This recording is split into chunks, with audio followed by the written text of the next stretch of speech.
Olá, tudo bem com vocês?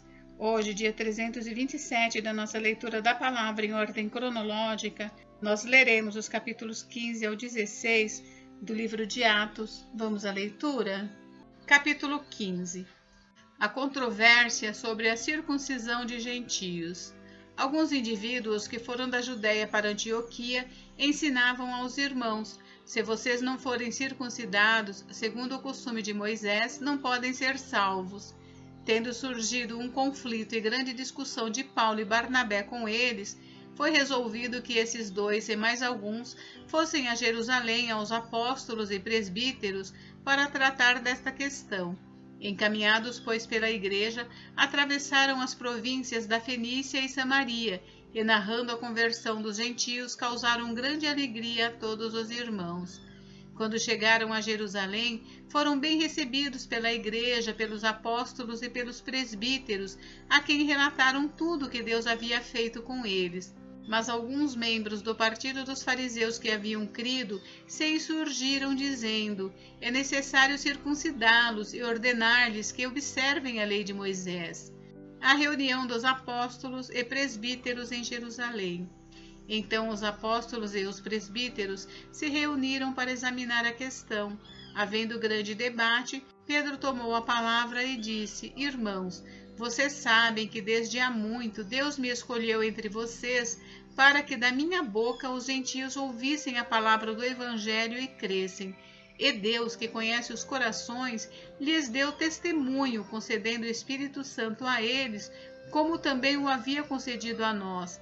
E não estabeleceu distinção alguma entre nós e eles, purificando-lhes o coração por meio da fé. Agora, pois, por que vocês querem tentar a Deus, pondo sobre o pescoço dos discípulos um jugo que nem os nossos pais puderam suportar, nem nós? Mas cremos que somos salvos pela graça do Senhor Jesus, assim como eles. O parecer de Tiago. E toda a multidão silenciou, passando a ouvir Barnabé e Paulo, que contavam quantos sinais e prodígios Deus tinha feito por meio deles entre os gentios. Depois que eles terminaram, Tiago tomou a palavra e disse: irmãos, ouçam o que tenho a dizer. Simão acaba de relatar como, primeiramente, Deus visitou os gentios, a fim de constituir entre eles um povo para o seu nome.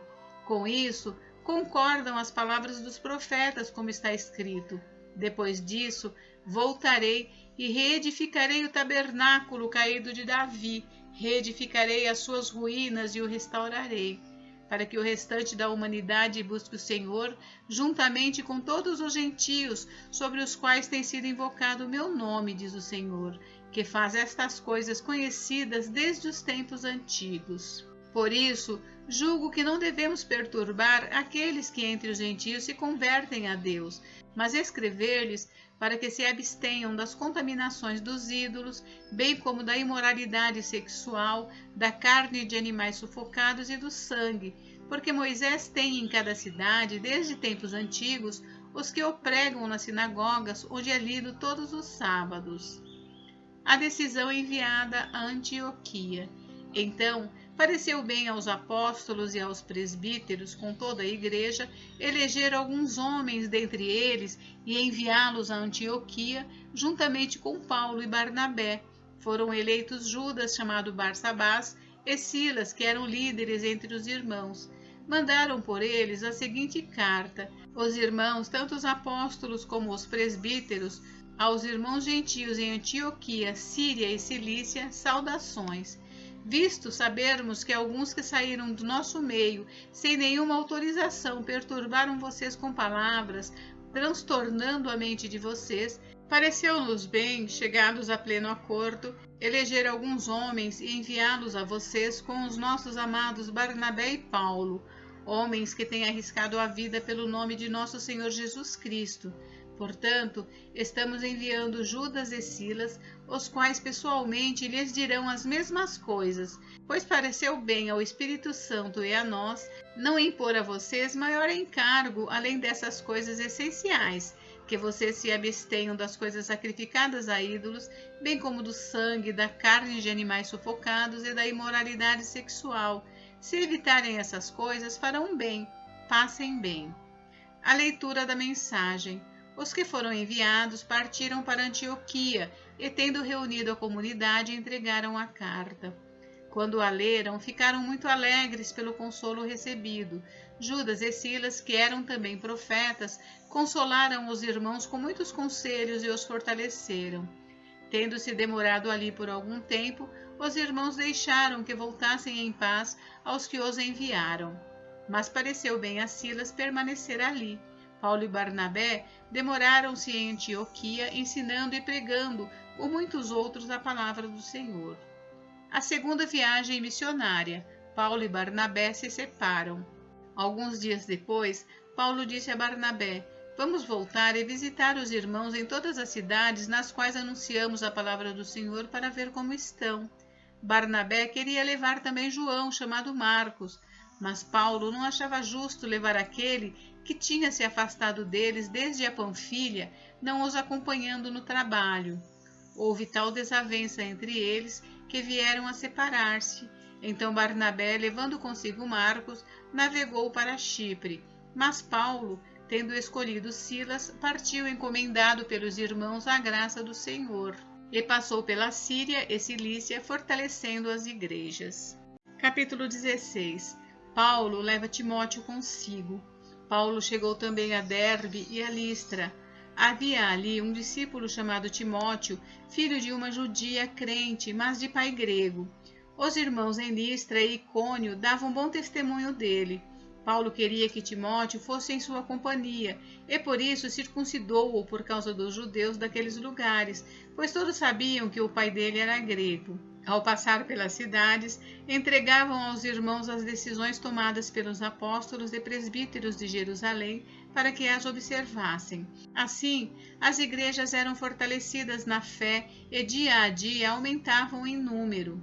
A visão em Troade.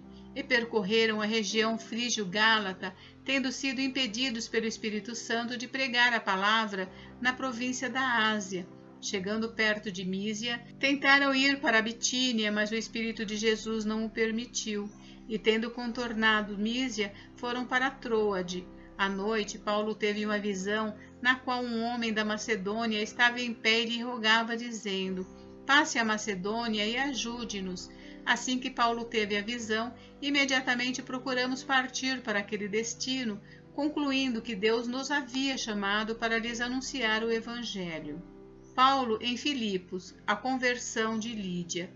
Tendo, pois, navegado de Troade, fomos diretamente para Samotrácia e no dia seguinte a Neápolis. Dali fomos a Filipos, cidade da Macedônia, primeira do distrito e colônia romana. Nesta cidade permanecemos alguns dias. No sábado, saímos da cidade para a beira do rio, onde nos pareceu haver um lugar de oração, e assentando-nos falamos às mulheres que haviam se reunido ali. Certa mulher chamada Lídia, da cidade de Tiatira, vendedora de púrpura, temente a Deus, nos escutava. O Senhor lhe abriu o coração para que estivesse atenta ao que Paulo dizia. Depois de ser batizada, ela e toda a sua casa nos fez este pedido: "Se julgam que eu sou fiel ao Senhor, venham ficar na minha casa." E nos constrangeu a isso. A cura de uma jovem adivinhadora. Aconteceu que, indo nós para o lugar de oração, veio ao nosso encontro uma jovem possuída de espírito adivinhador, a qual, adivinhando, dava grande lucro aos seus donos. Seguindo a Paulo e a nós, gritava dizendo: "Estes homens são servos do Deus Altíssimo e anunciam a vocês o caminho da salvação." Isto se repetiu por muitos dias. Então Paulo, já indignado, voltando-se, disse ao Espírito: "Em nome de Jesus Cristo, eu ordeno que você saia dela." E na mesma hora o Espírito saiu. Paulo e Silas são açoitados e presos. Quando os donos da jovem viram que se havia desfeito a esperança do lucro, agarraram Paulo e Silas e os arrastaram para a praça, à presença das autoridades. E levando-os aos magistrados, disseram: "Estes homens, sendo judeus, perturbam a nossa cidade, propagando costumes que não podemos aceitar nem praticar, porque somos romanos." Então a multidão se levantou unida contra eles, e os magistrados, rasgando-lhes as roupas, mandaram açoitá-los com varas. e depois de lhes darem muitos açoites, os lançaram na prisão, ordenando ao carcereiro e aos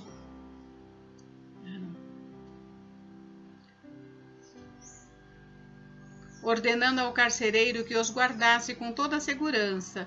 Este, recebendo tal ordem, levou-os para o cárcere interior e prendeu os pés deles no tronco. Por volta da meia-noite, Paulo e Silas oravam e cantavam louvores a Deus, e os demais companheiros de prisão escutavam. De repente, sobreveio tamanho terremoto que sacudiu os alicerces da prisão. Todas as portas se abriram e as correntes de todos os presos se soltaram. A conversão do carcereiro. O carcereiro despertou do sono e, vendo abertas as portas da prisão, puxando da espada, ia suicidar-se, pois pensou que os presos tinham fugido. Mas Paulo gritou bem alto: "Não faça nenhum mal a si mesmo, estamos todos aqui." Então o carcereiro, tendo pedido uma luz, entrou correndo e trêmulo, prostrou-se diante de Paulo e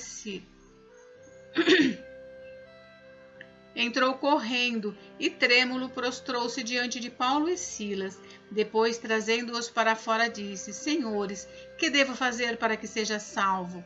Eles responderam: "Creia no Senhor Jesus e você será salvo, você e toda a sua casa." E pregaram a palavra de Deus ao carcereiro e a todos os que faziam parte da casa dele. Naquela mesma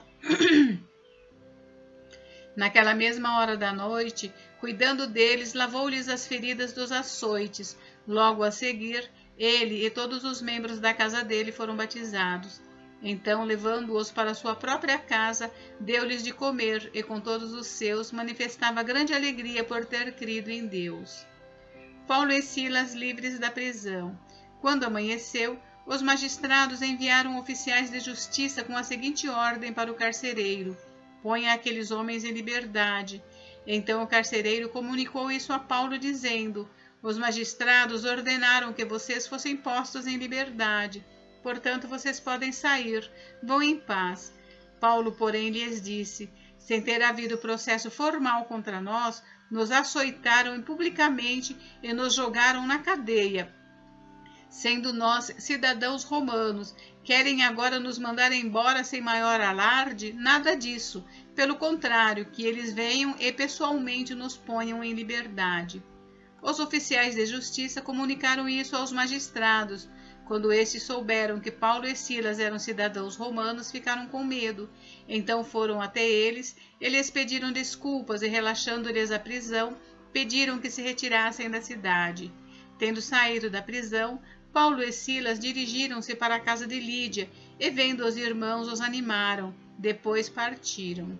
Gente, encerramos por hoje, mas amanhã tem mais. Fiquem com Deus, Deus abençoe vocês. Até amanhã.